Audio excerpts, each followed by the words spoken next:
नमस्कार मित्रों, ये वीडियो है मेरा इस्लामिक टेररिज्म के सॉल्यूशन के ऊपर। इसके पहले का वीडियो था इस्लामिक टेररिज्म के कारणों के ऊपर।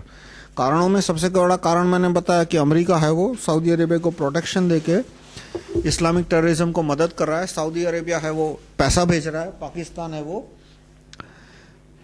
ज़मीन दे रहा है और आदमी दे रहा है, और चीन भी इसमें जुड़ गया है क्योंकि जो इस्लामिक टेररिज्म है उसके दो गुट हो गए। एक है जो कि पूरा सऊदी अरेबिया के कंट्रोल में है और वो अमेरिका का एक तरह का प्यादा है, और दूसरा ग्रुप जो कि अमेरिका के विरोधी है और चीन उसको मदद कर रहा है। और हम उनसे कैसे बचे, यानी उपाय का क्या उपाय है कि हम उनसे बचे। तो उपाय यानी कि हम ऐसे कौन से गैजेट नोटिफिकेशन छपवा सकते हैं कि जिससे, और फिर उसके बाद हम क्या पॉलिसी ले सकते हैं जिससे कि इस्लामिक टेररिज्म है वो देश में कम हो। तो अंत में ये एक तरह का प्रॉक्सी वॉर है, युद्ध है, और वो युद्ध इसलिए हो रहा है क्योंकि हमारी सेना कमजोर है। कमजोर किस सेंस में कि हम पाकिस्तान की सेना को खत्म कर सकते हैं, लेकिन यदि पाकिस्तान की सेना को चीन या अमेरिका दो किसी एक में एक से पूरी मदद मिलती है, आधुनिक हथियार मिलते हैं, और हमें आधुनिक हथियार टाइम से नहीं मिलते, तो फिर पाकिस्तान की सेना को हम खत्म नहीं कर सकते। और इतना ही नहीं, पाकिस्तान की सेना शायद कलकत्ता और मद्रास तक भी आ सकती है। मैं कोई मजाक नहीं कर रहा, नहीं कोई एग्जैजरेशन कर रहा हूं, अतिशयोक्ति भी नहीं है कि यदि चीन पाकिस्तान की सेना को पूरे हथियार देती है, मुंह मांगे हथियार देती है, और उस समय अमेरिका कहता है कि चलो भारत की मदद करेंगे लेकिन 2 महीने बाद, पहले भारत को पूरा चौपट हो जाने दो, उसकी सारी एकड़ी बाहर निकल आएगी, हमारे पांव पड़ेगा, और तब हम उसकी मदद करेंगे ताकि एक बार पूरा कंगाल हो जाए, ताकि हम आसानी से अपनी कंपनियां वहां पे थोप सके, ईसाई धर्म थोप सके। तो ऐसे हालत में अमेरिका यदि मदद नहीं करता है या 2 महीने बाद करता है, तो वो 2 महीने के अंदर पाकिस्तान की सेना कलकत्ता और मद्रास तक आ सकती है। तो पाकिस्तान को हमारी कमजोरी पता है कि भाई भारत की सेना कमजोर है, और इसलिए पाकिस्तान है वो आतंकवादियों को जमीन दे रहा है और आतंकवादी संगठनों को आदमी दे रहा है, कसब जैसे। मैं एक थोड़ा सा हटके एग्जांपल दूं कि मैक्सिको की हिम्मत है कि 15-20 कसब अमेरिका में भेज के 300-400 अमेरिकनों को मरवा डाले। मैक्सिको और अमेरिका की बॉर्डर भी उतनी खुली है जितनी भारत पाकिस्तान की बॉर्डर। भारत पाकिस्तान की बॉर्डर पे तो फिर भी वो कांटों की वो पूरी बॉर्डर लगाई है, फेंस लगाई है, और लेकिन जो मैक्सिको अमेरिका की बॉर्डर है उसमें जो अधिकतर जगह कोई फेंस नहीं है, लेकिन और मैक्सिको से इलीगल इमिग्रेंट लाखों की तादाद में अमेरिका में आते हैं, लेकिन आतंकवादी नहीं आते, क्योंकि ऐसे 20-25 कसब को भेजने के लिए एक पूरा संगठन चाहिए। उस संगठन को सरकार की मदद चाहिए, और वो संगठन को वहां के राष्ट्रपति का, मैक्सिको के या पाकिस्तान के राष्ट्रपति का या प्रधानमंत्री का आशीर्वाद चाहिए।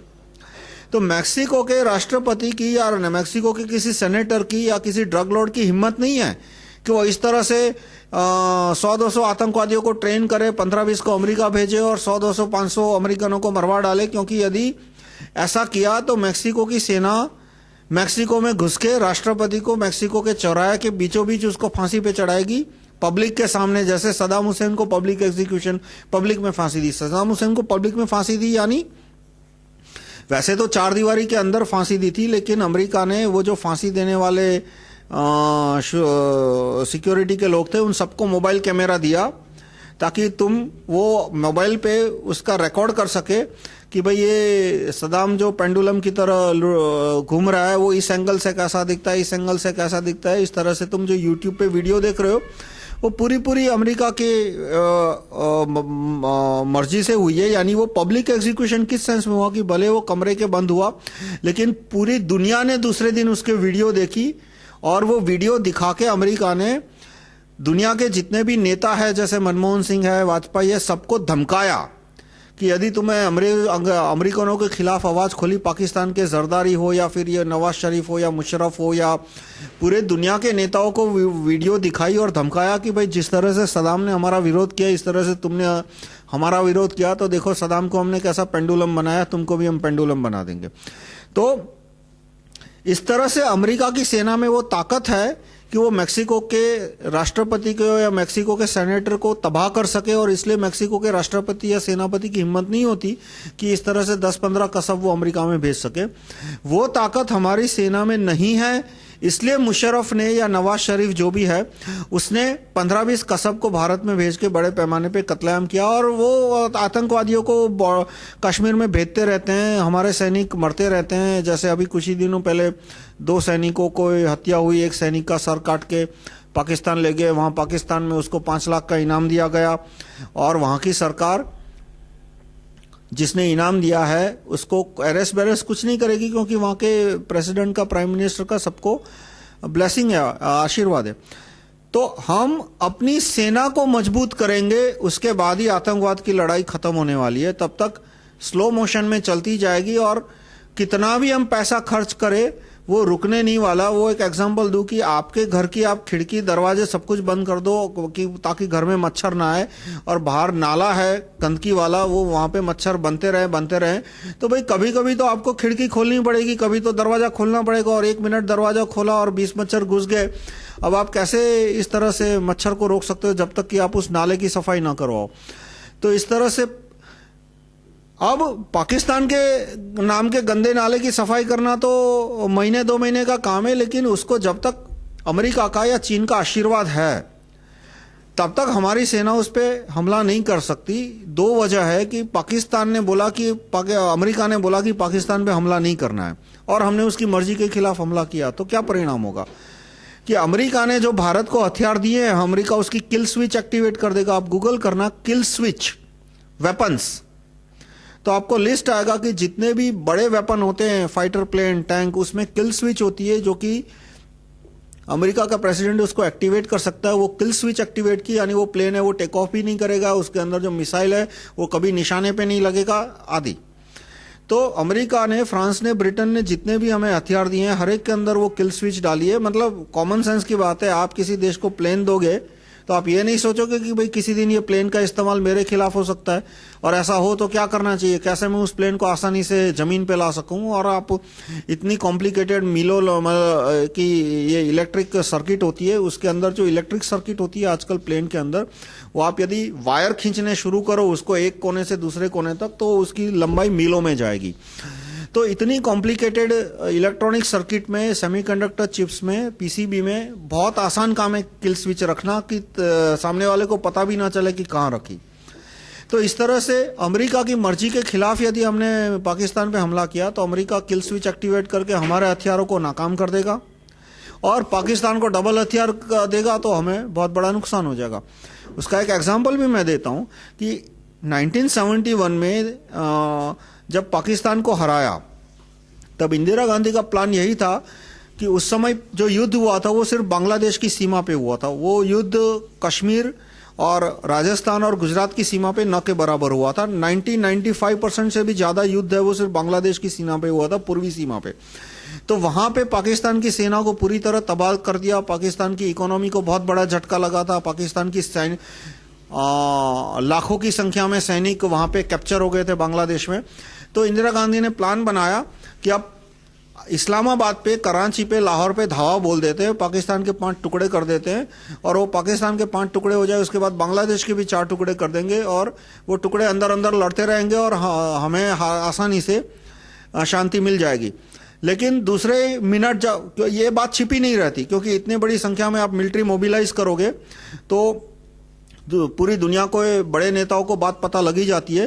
तो ये प्लान कैबिनेट मीटिंग में डिस्कस हुआ, उसके दूसरे ही दिन रशिया के एम्बेसडर ने इंदिरा गांधी का कांटेक्ट किया कि ये प्लान कैंसिल करो वरना हम आपको हथियार भेजना बंद कर देंगे। वो क्यों किया, उसका साफ रीजन था कि ये प्लान जब दुनिया को, बड़े नेताओं को पता चला, पाकिस्तान को पता चला, तो उन्होंने अपने सऊदी अरेबिया, उनके जो आका है, दोस्त आका जो भी बोलो, उनको बोला कि भाई हमें बचाओ। तो सऊदी अरेबिया ने रूस को बोला कि आप भारत को रोको। अब रूस अंत में तो अपने हित पहले देखेगा, वो देखेगा कि यदि भारत पाकिस्तान को इस तरह से पूरा खत्म कर देता है तो हमारी जरूरत कम हो गई। आज उस समय और आज हमें रूस की जरूरत है, क्योंकि हमें पाकिस्तान का भय है। वो भय यदि खत्म हो जाता है तो हमें रूस की जरूरत कम हो गई। हर एक देश भाई अपनी सेल्फ इंटरेस्ट पहले सोचेगा, ये मान के चलो। दोस्ती भाईचारा वो सब एक हद तक ठीक है, लेकिन वो इतने वो कोई माता और बेटे का रिश्ता नहीं है या भाई बहन जैसा कोई घनिष्ठ रिश्ता नहीं है कि उसके लिए कोई देश अपने दूसरे देश के लिए कुर्बानी दे दे। दूसरा, रूस ने यह भी सोचा कि यदि हम भारत को पाकिस्तान खत्म करने देते हैं तो हमें बड़े पैमाने पे भारत को मदद भेजनी पड़ेगी, और इस तरह से हम भारत को मदद की हमने पाकिस्तान को खत्म करने में, तो जो पूरा इस्लामिक ब्लॉक है अल्जीरिया, इरिया, मोरक्को से लेके इंडोनेशिया, वो सारा ब्लॉक हमारे खिलाफ हो जाएगा। और वो क्यों भारत के लिए इतने सारे देशों से अपने संबंध बिगाड़े। तो जब सऊदी अरेबिया ने रशिया को बोला कि भाई तुमने यदि भारत को नहीं रोका तो हम पूरा ब्लॉक है वो अमेरिका का हो जाएगा, तो रशिया ने अपने हित देखे, उन्होंने इंदिरा गांधी को कहा कि अपना ये भी प्लान कैंसिल करो पाकिस्तान को तोड़ने का। और इंदिरा गांधी को प्लान कैंसिल करना पड़ा क्योंकि हम रशिया के हथियारों पर निर्भर थे। तो इसी तरह से आज हम अमेरिका के हथियारों पर निर्भर है, ब्रिटेन के, फ्रांस के हथियारों पर निर्भर है, तो उनकी मर्जी के खिलाफ हम कोई बड़ा युद्ध नहीं लड़ सकते। और बड़ा युद्ध नहीं लड़ सकते तब तक पाकिस्तान ये हमारी कमजोरी का फायदा उठा के भेजता जाएगा। तो नतीजा मतलब सॉल्यूशन क्या है कि एक तो हमें अमेरिका सऊदी अरेबिया को प्रोटेक्ट कर रहा है, पाकिस्तान को प्रोटेक्ट कर रहा है, और इसकी वजह से हमारी लड़ाई मुश्किल हो रही है। बॉडी ऑफ इंफॉर्मेशन जो है, पूरी इंफॉर्मेशन हमें भारत के एक एक नागरिक तक पहुंचानी है। तो इसमें पेड मीडिया तो हमारा काम करने नहीं वाला, paid times of India, paid Indian express, ये सब हिंदू या जो भी है, क्योंकि उनको तो अमेरिका और चीन से पैसा आता है ये सब बात ना कहने का। जो नेता है उनमें भी हिम्मत नहीं है कि ये बात करे, कोई भी नेता हो, मनमोहन सिंह जैसे दोगलों को छोड़ दो, पर नरेंद्र मोदी में भी हिम्मत नहीं है कि वो अमेरिका के बारे में ये जानकारी एक एक कार्यकर्ता तक, एक एक एक्टिविस्ट तक, एक एक नागरिक तक पहुंचाने की कोशिश करे। देखो, हिम्मत और ताकत में अंतर क्या होता है कि कोई भी आदमी यदि अपनी ताकत के मुताबिक हिम्मत रखता है तो वो तो बिजनेसमैन भी रखता है। भाई अंत में एक एक्टिविस्ट या तो क्रांतिकारी और बिजनेसमैन में फर्क क्या है? क्रांतिकारी यानी वो व्यक्ति जिसे जो अपनी औकात से ज्यादा हिम्मत दिखाता हो, और बिजनेसमैन यानी जो कि अपनी औकात के मुताबिक हिम्मत दिखाता हो। अपनी औकात के मुताबिक हिम्मत तो हर एक बिजनेसमैन भी दिखाता है।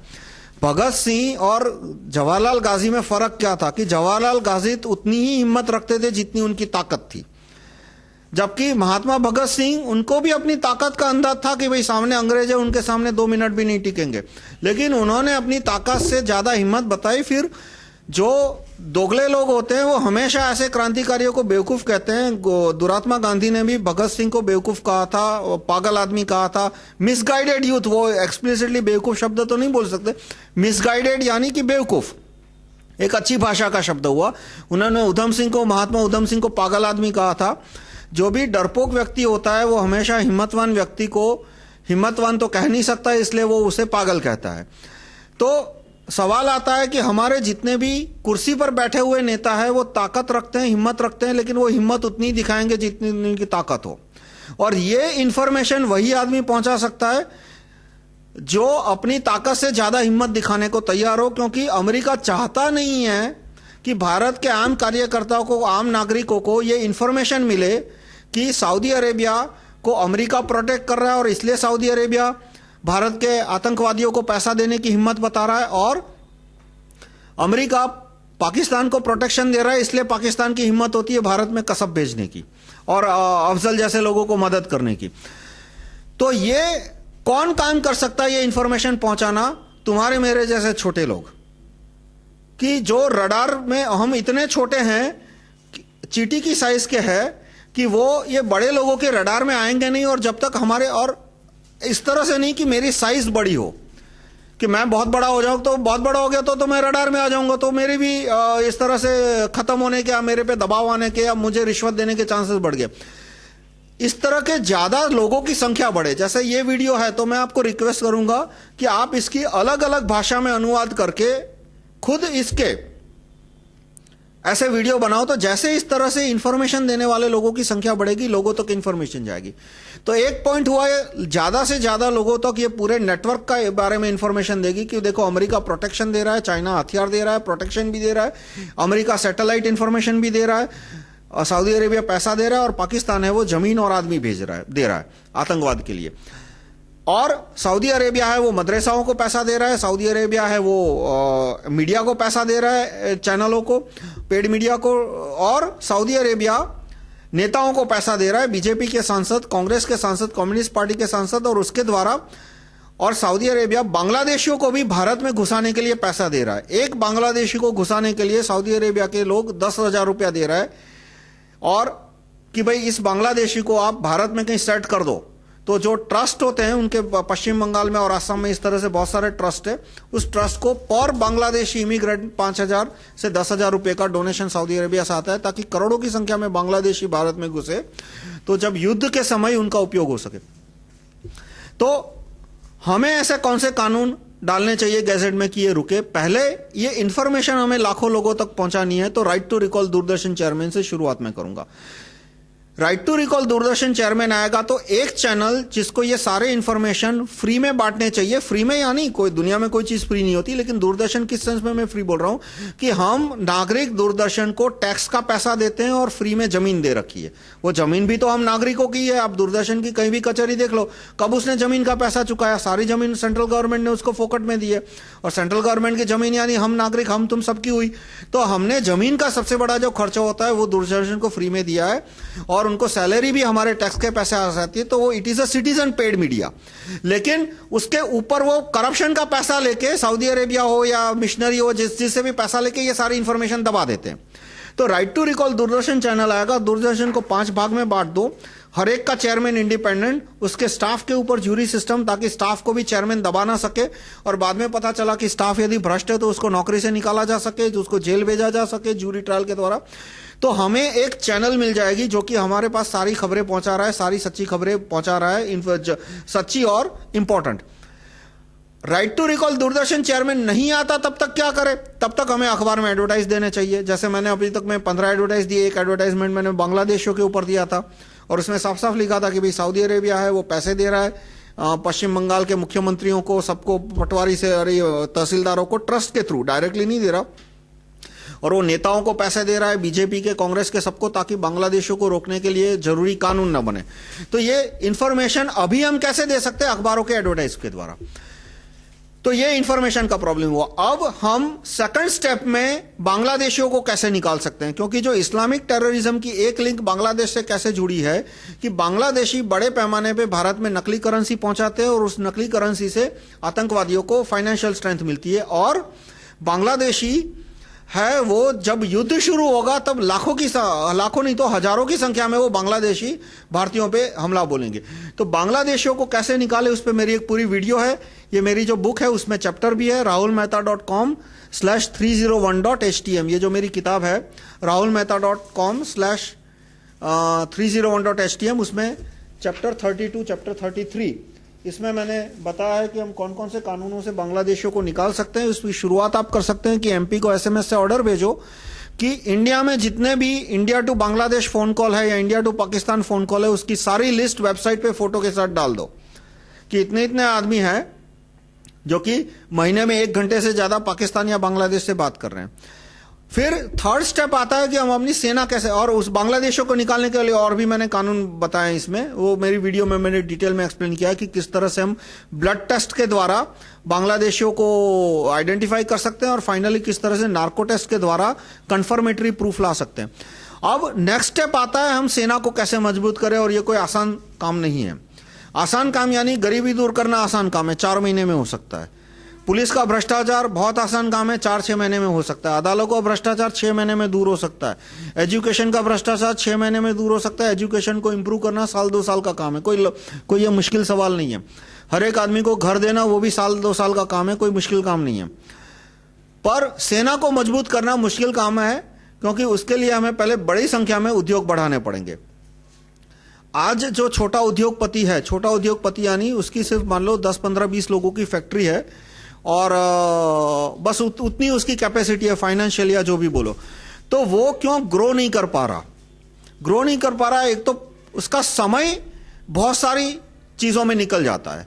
कैसी चीजों में? कि बहुत सारे गलत कानून है कि ये फाइल करो, ये फाइल करो, ये फाइल करो, ये रिटर्न फाइल करो, प्रोविडेंट फंड का रिटर्न फाइल करो, सर्विस टैक्स का रिटर्न फाइल करो, प्रोफेशनल टैक्स का रिटर्न फाइल करो। इतने सारे उसको रिटर्न फाइल कर रहे हैं कि उसका आधा टाइम उसमें चला जाता है। या उसको कोई सीए रखना पड़ता है तो उसके साथ डील करना और उसको सैलरी देना, तो उसको वो बिजनेस ओवरहेड हो गया। फिर बहुत सारे अधिकारी उसको आके परेशान करते, उससे रिश्वत मांगते, pollution control board, labour officer, provident fund officer, इस तरह से 15-20 अफसरों की मैं बारात बता सकता हूं आपको। वो बारात लेके आते हैं और पैसा खींच के चले जाते हैं। तो वो ग्रो नहीं कर पाता। और इतना ही नहीं, जब उसको दबाना होता है, कोई बड़ा उद्योगपति पैसा देता है कि भाई ये इतने इतने छोटे उद्योगपति को दबाना है, तो वो अधिकारी फिर पैसा भी नहीं मांगते, सिर्फ उसकी फैक्ट्री बंद कराने के लिए आते हैं। और वो बड़े पैमाने पे भी होता है। जैसे कि अभी ये जो ज्वेलरी एक्सपोर्ट वाले हैं, SEZ वाले, उन्होंने फाइनेंस मिनिस्टर को रिश्वत दी तो उसने कस्टम ड्यूटी बढ़ा के 6% कर दी सोने पे। तो जो छोटे ज्वेलर थे उनकी मार्केट धीरे धीरे अब खत्म हो रही है। एक्सपोर्ट मार्केट तो उनके हाथ में से पूरी निकल गई, लोकल मार्केट भी खत्म हो रही है। तो ये गलत कानून, और उसके ऊपर ये जो इंस्पेक्टर राज जिसे कहते हैं या इंस्पेक्टर कमिश्नर राज जिसे कहते हैं, वो तो इंस्पेक्टर राज, और ये कैसे दूर कर सकते हैं कि बहुत सारे इंस्पेक्टर वो डिपार्टमेंट ही खत्म कर सकते हैं। जैसे प्रोविडेंट फंड का मैंने एक डिटेल में एग्जांपल दिया है कि हम प्रोविडेंट फंड का प्रॉब्लम कैसे कम कर सकते हैं। यानी प्रोविडेंट फंड तो होना ही चाहिए, प्रोविडेंट फंड तो जरूरी है।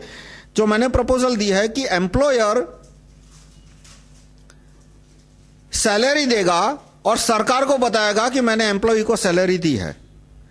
अब एम्प्लॉयर की एम्प्लॉय की जिम्मेदारी बनेगी कि वो उसकी सैलरी का 15% अपने प्रोविडेंट फंड खाते में जमा कराए, जो भी 15%, 10% लिमिट जो भी रखी है। और वो नहीं करता है तो सरकार सिर्फ एम्प्लॉय को पकड़ेगी, एम्प्लॉयर को नहीं पकड़ेगी। एम्प्लॉयर का उतना ही काम है कि वो पूरी तनख्वाह चुका दे, और जितनी तनख्वाह उसने चुकाई है वो सरकार को उसका रिपोर्टिंग दे दे कि भाई मैंने इस आदमी को इस तारीख पे ये चेक दिया और इतना पैसा मैंने जमा हो गया उसके खाते में। और बाकी प्रोविडेंट फंड की जिम्मेदारी सिर्फ सरकार की हो गई और उस एम्प्लॉय की हो गई। वो एम्प्लॉय यदि ठीक से प्रोविडेंट फंड जमा कर रहा है तो उसे कोई प्रॉब्लम नहीं, लेकिन एम्प्लॉयर की जिम्मेदारी प्रोविडेंट फंड के निकल गई तो अब प्रोविडेंट फंड का इंस्पेक्टर उसको परेशान नहीं कर सकता, उससे रिश्वत नहीं खींच सकता, उसको किसी तरह का रिटर्न नहीं भरना है। वो सारी जिम्मेदारी, उसके घंटे इतने बच गए तो वो अपने काम पे फोकस करेगा। फिर इसी तरह से लेबर ट्रायल है तो वो ज्यूरी से होगा। ज्यूरी है वो लेबर कमिश्नर से हमेशा बहुत कम करप्ट होती है। मैं आपको ज्यूरी का रवैया बताऊं, वो आम आदमी होते हैं, वो क्यों उद्योगपति को गलत परेशान नहीं करते, छोटे उद्योगपति या बड़े उद्योगपति को, क्योंकि उसी तहसील में या उसी जिले में रहने वाले 12 आम आदमियों को बुलाया। वो पहले ये सोचेंगे कि भाई गलती किसकी है। यदि उन्हें लगा कि लेबर की गलती है तो उद्योगपति को परेशान नहीं करेंगे। क्यों नहीं करेंगे? लेबर इंस्पेक्टर करेगा। लेबर इंस्पेक्टर ये देखता ही नहीं है कि लेबर की गलती है, उद्योगपति की गलती है, वो तो सीधा उद्योगपति पे हाथ डालता है, सिवा कि उद्योगपति बहुत बड़ी साइज का हो कि उद्योगपति उसका गला दबा दे। यदि वो छोटा उद्योगपति है तो लेबर इंस्पेक्टर हमेशा उद्योगपति को पकड़ता है। क्यों? वो दोनों की मानसिकता में मैं अंतर बताता हूं। जो 12 लोग ज्यूरी से आए वो सोचेंगे कि भाई इस तरह से हमने उद्योगपति को गलत परेशान किया तो ये उद्योग धंधा बंद करके चला जाएगा, एक जाएगा, उसको देख के 10 लोग चले जाएंगे, तो जिले के युवक है वो बेरोजगार हो जाएंगे, गुंडागर्दी करेंगे, नुकसान ही नुकसान है। तो इसलिए वो तुरंत वो देखेगा कि भाई यहां पे गलती लेबर की है तो उद्योगपति को मुझे कोई फाइन नहीं करना है। जबकि लेबर इंस्पेक्टर क्या सोचता है कि भाई दोनों में से किसके पास पैसा ज्यादा है। जो आदमी 15-20 लोगों की फैक्ट्री चला रहा है उसके पास ज्यादा पैसा है, या वो लेबर के पास ज्यादा पैसा है? लेबर के, जाहिर है जो उद्योगपति है उसके पास ज्यादा पैसा होगा, तो कोई उसको परेशान करो ना, लेबर को परेशान करने से मुझे क्या मिलेगा। ये जो मेंटालिटी होती है सरकारी अधिकारी, खास करके सरकारी अधिकारी जिसके ऊपर राइट टू रिकॉल और ज्यूरी ना हो, वो ये देखता है कि भाई जहां पे ज्यादा पैसा दिखा उस दिशा में वो भागता है। वो फिर जज हो या MP MLA हो या इंस्पेक्टर हो। इसमें MP MLA तो फिर भी थोड़ी बहुत शरीफत दिखाएगा, क्योंकि वो देखता है कि उद्योगपति रहेगा मेरे जिले में तो कुछ डेवलपमेंट होगा तो मुझे वोट मिलेंगे। लेकिन इंस्पेक्टर को तो कोई पड़ी नहीं है कि भाई तू उद्योगपति यदि पूरी तरह खत्म भी हो जाता है तो मुझे तो मेरी सैलरी मिलने ही वाली है, और मेरी तो वैसे भी 2-3 साल बाद यहां ट्रांसफर होने वाली, मुझे क्या फर्क पड़ता है इस एरिया का डेवलपमेंट हो या ना हो। तो इसलिए आज क्या होता है कि लेबर का जो डिस्प्यूट है वो लेबर कोर्ट में जाता है, वहां पे जज है वो बिका हुआ है, उसके ऊपर हाई कोर्ट का जज वो तो और भी बिका हुआ है, सुप्रीम कोर्ट के जज तो बात ही मत पूछो, वो तो 8 साल के पे की लड़कियों पे बलात्कार करने वालों को भी बेल दे देते हैं। तो ये पूरी जो है वो एंटी इंडस्ट्रियलिस्ट माइंडसेट है कि भाई किस तरह से छोटे इंडस्ट्रियलिस्टों को लूटा जाए। जबकि ज्यूरी आएगी वो इतना ही देखेगा कि भाई इंडस्ट्रियलिस्ट की गलती है तो उसको फाइन करो, लेकिन गलती नहीं है तो बिना फिलिज उसको परेशान मत करो। इसलिए जिन जिन देशों में ज्यूरी सिस्टम है लेबर डिस्प्यूट में, वहां पे आप देखो तो उद्योग धंधे ज्यादा चल रहे हैं। तो और उद्योगों से आर्मी कैसे मजबूत होता है कि जितने ज्यादा उद्योग बढ़ेंगे उतने हम ज्यादा अच्छी क्वालिटी के गुड्स बना पाएंगे और वो जाके हमारे हथियार बनाने की कैपेबिलिटी को इंप्रूव करते हैं। जो सिविलियन गुड्स की फैक्ट्री है, सिविलियन गुड्स यानी कि ये मान लो ये कैलकुलेटर है, ये कैलकुलेटर की फैक्ट्री एक तरह से हमारे वेपन इंजीनियर के लिए ट्रेनिंग ग्राउंड है। ट्रेनिंग ग्राउंड कैसे है कि इस तरह से लाखों करोड़ों कैलकुलेटर बनाते हैं इंजीनियर टेक्नीशियन वगैरह, उसमें छोटी मोटी गलतियां की, उनको गलतियां पता चली, गलतियां उन्होंने सुधारी, वो एक्सपीरियंस उनको काम आएगा और वो एक्सपीरियंस जाके उनको अच्छे वेपन्स बनाने में काम आएगा कि जब वो वेपन के लिए सर्किट बनाएगा तो उस समय वो गलतियां कम करेगा और ज्यादा एफिशिएंटली काम करेगा। पूरी सिविलियन इंडस्ट्री है वो, अमेरिका में पूरी सिविलियन इंडस्ट्री है वो वेपन बिल्डिंग इंडस्ट्री के लिए एक ट्रेनिंग ग्राउंड का काम करती है। अब तो एक मैंने लेबर का बताया, प्रोविडेंट फंड, लेबर, फिर इसी तरह से हर एक डिपार्टमेंट के लिए मैंने अलग अलग रखा है कि पॉल्यूशन कंट्रोल बोर्ड, तो उस पर ज्यूरी सिस्टम होगी, क्योंकि वहां पे जो अफसर जज होता है वो सोचता है कि करने दो ना पॉल्यूशन, मेरा क्या जाता है, मैं तो किसी और एरिया में रहता हूं। आप देखो जितने भी लेबर ये पॉल्यूशन कंट्रोल बोर्ड के ऑफिसर होते हैं उनकी ड्यूटी होती है इंडस्ट्रियल एरिया में, पर उनमें से कोई कभी इंडस्ट्रियल एरिया में घर बंगलो नहीं लेता, अपना फ्लैट बंगलो लेते हैं कोई पॉश एरिया में जहां के आसपास कहीं इंडस्ट्री नहीं होती है। हाईकोर्ट के न्यायाधीशों ने जितनी भी इंडस्ट्री थी वो सारी उन्होंने दूसरे एरिया में खिसकवा दी कि भाई उनके एरिया के आसपास कहीं इंडस्ट्री नहीं होनी चाहिए ताकि पानी पॉल्यूटेड ना हो, हवा पॉल्यूटेड ना हो, और बाकी जो लेबर एरिया है, जो इंडस्ट्रियल एरिया, वहां पे जितना पॉल्यूशन करो हमको हफ्ता पहुंचा दो बस। जबकि जब ज्यूरी आएगी तो वो देखेगी भाई मुझे तो इसी एरिया में रहना है जहां के पास में फैक्ट्री है, क्योंकि उनके पास तो करोड़ों रुपया नहीं है कि किसी दूर जाके वो बंगलो ले और फिर वहां से रोज 25 लाख की गाड़ी में आए और वापस जाए। तो उनको वहीं रहना है, तो वो इतना देखेगी कि भाई ये बहुत ज्यादा पॉल्यूशन कर रहा है, इसको बंद रखो। एट द सेम टाइम इसके साथ साथ वो क्या देखेगी, भाई इतना उसको मत सताओ कि वो फैक्ट्री बंद करके चला जाए, क्योंकि फैक्ट्री बंद करके चला गया तो फिर एम्प्लॉयमेंट कौन देगा, एम्प्लॉयमेंट नहीं होगी तो गुंडागर्दी बढ़ेगी। तो इस तरह से इंडस्ट्रियलिस्ट की जो पॉल्यूशन कंट्रोल बोर्ड आज बिना फिजूल की प्रॉब्लम खड़ी कर रहा है वो भी कम हो जाएगी। फिर एनवायरमेंट के नाम पे आजकल छोटे उद्योगों को दबाया जा रहा है, वो एक बहुत बड़ी लॉबी है जिसको चाइना और अमेरिका दोनों पैसा दे रहे हैं। ये एनवायरमेंट के नाम पे, ह्यूमन राइट्स के नाम पे इन लॉबियों को पैसा देते हैं ताकि वो उल्टे सीधे केस फाइल करे और फिर जज को पैसा देते हैं कि जा तू स्टे ऑर्डर डाल दे। यानी स्टे ऑर्डर डाल दिया, यानी कभी कभी तो 40 साल तक स्टे ऑर्डर उठते नहीं है। जैसे नर्मदा पे स्टे ऑर्डर डाला था, नर्मदा डैम पे आदिवासी विस्थापितों के नाम पे, तो 40 साल तक वो स्टे ऑर्डर चलता रहा, 40 साल तक डैम का काम रुका रहा। तो इस तरह से ये जब सारी चीजें राइट टू रिकॉल और ज्यूरी सिस्टम के अंडर में आ जाएगी तो उद्योग बढ़ेंगे, और उद्योग बनेंगे तो हमारी सेना मजबूत होगी। फिर बात आती है कि सेना मजबूत होने के बाद हम बड़ी पैमाने पे हथियार बनाए। अब हम जो दूसरे देश जो कि पाकिस्तान वगैरह की, पाकिस्तान की मदद करें, उनको कैसे रोके। तो सबसे पहले समस्या आती है जैसे कि ब्रिटेन है, ब्रिटेन भी पाकिस्तान को काफी मदद करता है, उसको कैसे रोका जाए। कि हम ब्रिटेन को बोल सकते हैं कि तुमने यदि पाकिस्तान को मदद नहीं रोकी तो हम आयरिश रिपब्लिकन आर्मी को मदद करेंगे। देखो जैसे कि तैसा इंटरनेशनल पॉलिटिक्स में पुलिस और जज जैसा कोई है नहीं, कोई अदालत नहीं है, सिर्फ गुंडे ही गुंडे हैं। एक बात मान के चलो, दुनिया पिछले 5000 साल से ऐसे ही चल रही है कि मजबूत मछली है वो छोटी मछली को खा जाएगी, यदि कमजोर मछली को खा जाएगी। यदि कमजोर मछली को बचना है तो उसे मजबूत बनना पड़ेगा और उसको भी दांत दिखाने पड़ेंगे और दांत का कभी कभी उपयोग भी करना पड़ेगा ताकि वो मजबूत मछली उससे कम से कम दूर रहे, उसको छेड़े नहीं। तो जब तक भारत ब्रिटेन को नुकसान नहीं पहुंचाता, ब्रिटेन है वो भारत को नुकसान पहुंचाने की प्रक्रिया चालू रखेगा। या तो हम उसके गुलाम बन जाए, दो में से एक है, या तो हम अमेरिका के गुलाम बन जाए, या चीन को गुलाम बन जाए, या ब्रिटेन के गुलाम बन जाए, तो वो हमको परेशान करना छोड़ देगा। लेकिन या हम उसको नुकसान पहुंचाए, तो हम उसे नुकसान कैसे पहुंचा सकते हैं कि हम उनके जो दुश्मन है उनको मदद करें, जो भी दुश्मन है। फिर अमेरिका को हम कैसे दबा सकते हैं कि क्यूबा को ऑफर करे कि भाई तुम्हें कितने वेपन्स चाहिए, न्यूक्लियर चाहिए, केमिकल चाहिए, बायोलॉजिकल चाहिए, जो वेपन्स चाहिए, फाइटर प्लेन चाहिए। पहले तो हमें फाइटर प्लेन्स बनाना आना चाहिए। हम फ्रांस से फाइटर प्लेन खरीद के क्यूबा भेजेंगे तो वो क्यूबा में चलने नहीं वाला। फ्रांस वाला दूसरी मिनट उसका किल स्विच ऑन कर देगा, वो प्लेन टेक ऑफ ही नहीं करेगा। तो क्यूबा वाला हमसे वो प्लेन लेगा ही नहीं यदि वो मेड इन फ्रांस है। यदि वो मेड इन 100% है तो ही क्यूबा वाला हमसे प्लेन लेगा। फिर क्यूबा, फिर वेनेजुएला, जितने भी देश है लैटिन अमेरिका में कंट्री में, उनको हम हथियार बेचना शुरू करें। फिर जो उनके फॉल्ट्स है, जैसे कि वहां पे बड़े पैमाने पे अफ्रीकन अमेरिकन पे दमन हो रहा है, वो एक पूरी सिस्टमेटिक स्ट्रेटेजी है। वो मैं किसी और वीडियो में करूंगा क्योंकि वो उनकी समस्या है, उसका उपाय ढूंढने में मुझे कोई इंटरेस्ट भी नहीं है।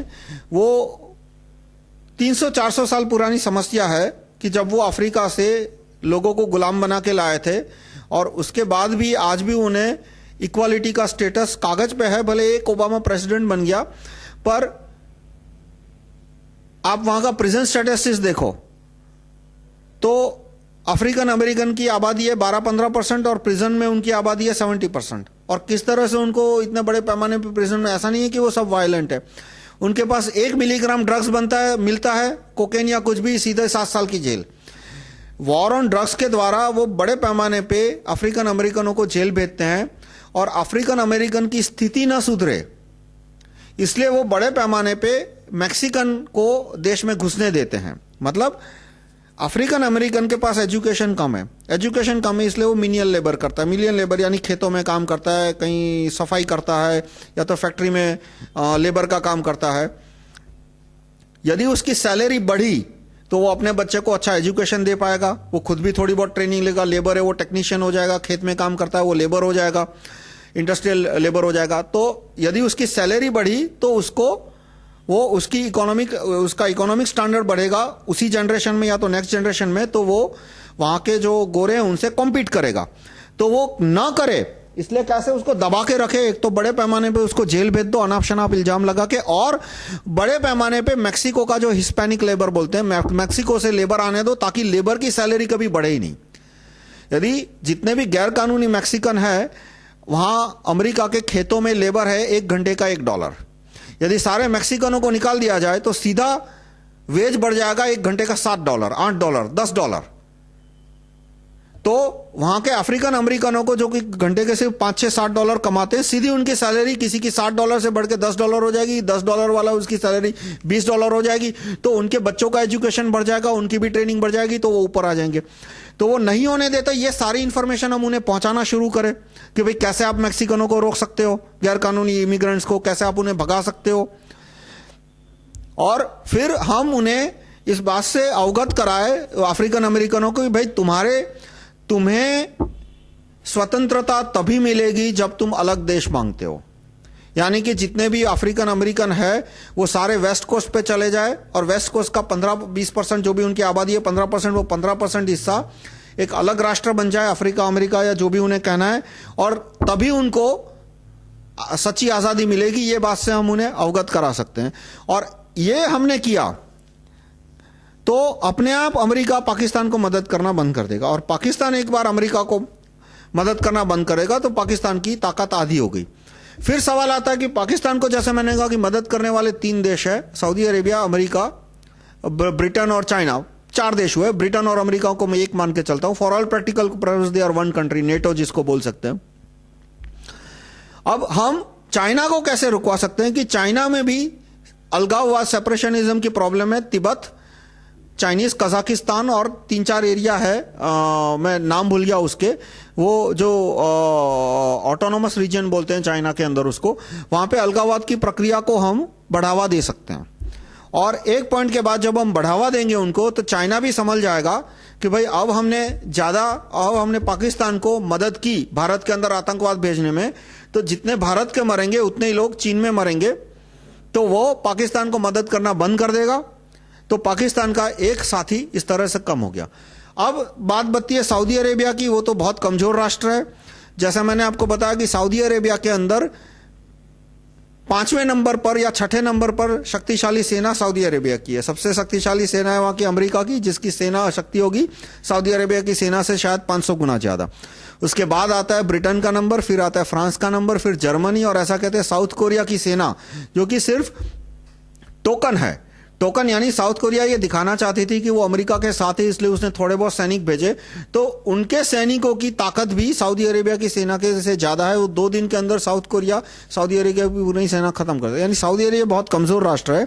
एक बार अमेरिका का कवच हट जाए उसको, उसके बाद वो अपने आप पाकिस्तान को मदद करने भेज देगा। और मान लो फिर भी उसने यदि बात नहीं मानी, तो सऊदी अरेबिया के दक्षिण में गरीब राष्ट्र है यमन और ओमान। वहां की आबादी बहुत ज्यादा है और वहां पे पेट्रोल बहुत कम मिलता है, इसलिए वहां पे गरीबी बहुत ज्यादा है। तो उनको हम इस बात से अवगत करा सकते हैं कि सऊदी अरेबिया का जो पेट्रोल है उस पे आपका नेचुरल राइट है, और इस तरह से हम उन्हें उनका जो नेचुरल राइट है, जो कि सऊदी अरेबिया, कुवैत का, दुबई का जो पेट्रोल है उन पे उनका नेचुरल राइट है, वो नेचुरल राइट प्राप्त करने में उनकी थोड़ी बहुत भी मदद कर दे तो सऊदी अरेबिया दूसरे दिन पाकिस्तान की मदद करना भेज देगा। एक बार जब पाकिस्तान को ये 3 देश मदद करना बंद कर दे, चीन, सऊदी अरेबिया और ये ब्रिटेन, अमेरिका, नेटो, ये 3 देश मदद करना बंद कर दे, उसके बाद पाकिस्तान के 5 टुकड़े करना कोई बड़ी बात नहीं है, बहुत आसान काम है। उसके 5 टुकड़े कर सकते हैं और एक टुकड़ा पीओके है वो कश्मीर में मिक्स हो सकता है, और बाकी 4 टुकड़े अंदर अंदर झगड़ते रहेंगे और फिर हमें कोई परेशान करने नहीं आएगा। तो इस तरह से हम टेररिज्म के प्रॉब्लम को सॉल्व कर सकते हैं। धन्यवाद।